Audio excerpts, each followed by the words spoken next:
Chapter 33. More than once did Elizabeth, in her ramble within the park, unexpectedly meet Mr. Darcy. She felt all the perverseness of the mischance that should bring him where no one else was brought, and to prevent its ever happening again, took care to inform him at first that it was a favorite haunt of hers. How it could occur a second time, therefore, was very odd. Yet it did, and even a third. It seemed like willful ill nature or a voluntary penance, for on these occasions it was not merely a few formal inquiries and an awkward pause and then away, but he actually thought it necessary to turn back and walk with her. He never said a great deal, nor did she give herself the trouble of talking or of listening much, but it struck her, in the course of their third rencontre, that he was asking some odd, unconnected questions about her pleasure in being at Hunsford, her love of solitary walks, and her opinion of Mr. and Mrs. Collins's happiness, and that, in speaking of Rosings and her not perfectly understanding the house, he seemed to expect that whenever she came into Kent again, she would be staying there too. His words seemed to imply it. Could he have Colonel Fitzwilliam in his thoughts? She supposed, if he meant anything, he must mean an allusion to what might arise in that quarter. It distressed her a little, and she was quite glad to find herself at the gate in the pales opposite the parsonage. She was engaged one day, as she walked, in perusing Jane's last letter, and dwelling on some passages which proved that Jane had not written in spirits, when, instead of being again surprised by Mr. Darcy, she saw, on looking up, that Colonel Fitzwilliam was meeting her. Putting away the letter immediately and forcing a smile, she said, "I did not know before that you ever walked this way." "I have been making the tour of the park," he replied, "as I generally do every year, and intend to close it with a call at the parsonage. Are you going much farther?" No, I should have turned in a moment. And accordingly she did turn, and they walked towards the parsonage together. "Do you certainly leave Kent on Saturday?" said she. "Yes, if Darcy does not put it off again, but I am at his disposal. He arranges the business just as he pleases. And if not able to please himself in the arrangement, he has at least pleasure in the great power of choice.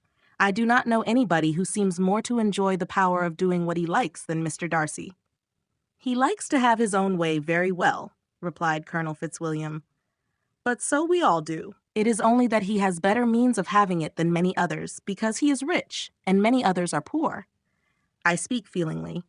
A younger son, you know, must be inured to self-denial and dependence. In my opinion, the younger son of an earl can know very little of either. Now, seriously, what have you ever known of self-denial and dependence? When have you been prevented, by want of money, from going wherever you chose or procuring anything you had a fancy for? And perhaps I cannot say that I have experienced many hardships of that nature. But in matters of greater weight, I may suffer from want of money. Younger sons cannot marry where they like. Unless where they like women of fortune, which I think they very often do. Our habits of expense make us too dependent, and there are not many in my rank of life who can afford to marry without some attention to money." "Is this," thought Elizabeth, "meant for me?" And she colored at the idea, but recovering herself, said in a lively tone, "And pray, what is the usual price of an earl's younger son?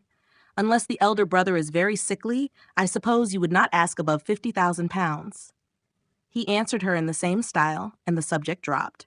To interrupt a silence which might make him fancy her, affected with what had passed, she soon afterwards said, "I imagine your cousin brought you down with him chiefly for the sake of having someone at his disposal. I wonder he does not marry, to secure a lasting convenience of that kind. But perhaps his sister does as well for the present, and as she is under his sole care, he may do what he likes with her." "No," said Colonel Fitzwilliam, "that is an advantage which he must divide with me. I am joined with him in the guardianship of Miss Darcy." "Are you indeed? And pray, what sort of guardians do you make? Does your charge give you much trouble?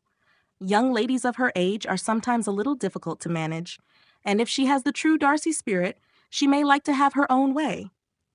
As she spoke, she observed him looking at her earnestly, and the manner in which he immediately asked her why she supposed Miss Darcy likely to give them any uneasiness convinced her that she had somehow or other got pretty near the truth. She directly replied, "You need not be frightened. I never heard any harm of her, and I dare say she is one of the most tractable creatures in the world.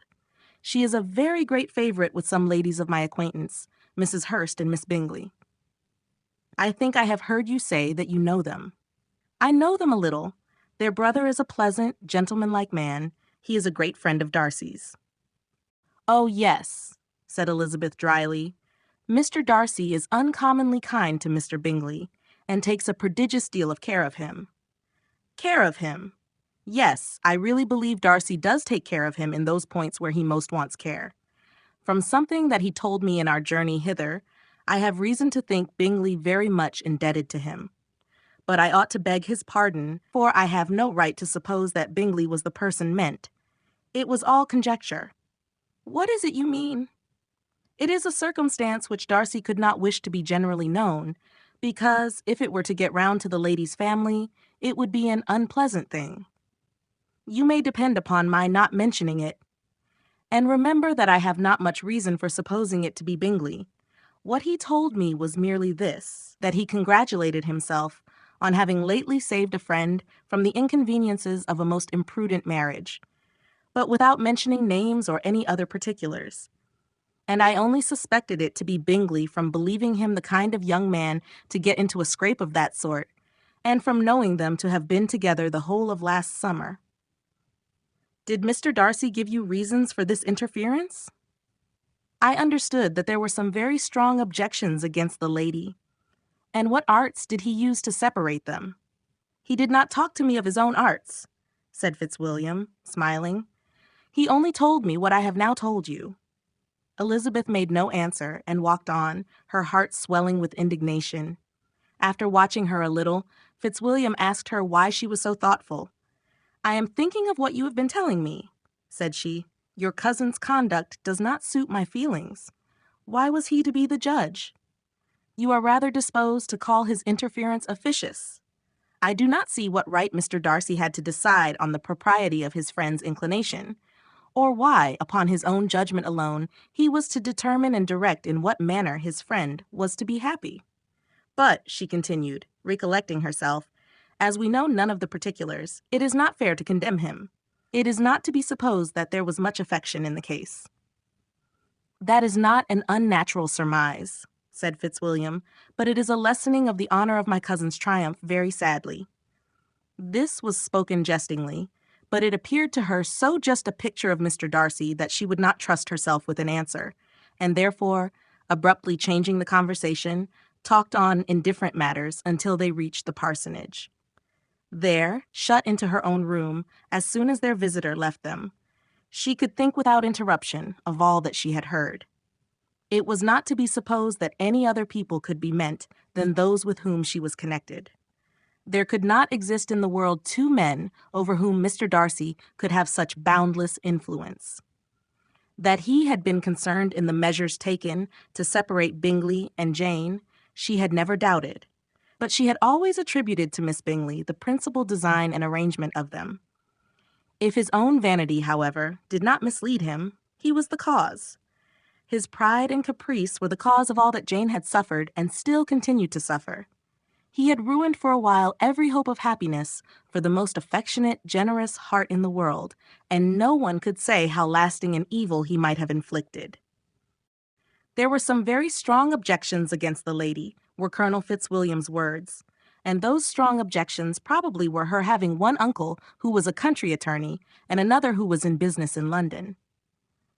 To Jane herself, she exclaimed, there could be no possibility of objection, all loveliness and goodness as she is, her understanding excellent, her mind improved, and her manners captivating. Neither could anything be urged against my father, who, though with some peculiarities, has abilities Mr. Darcy himself need not disdain, and respectability which he will probably never reach.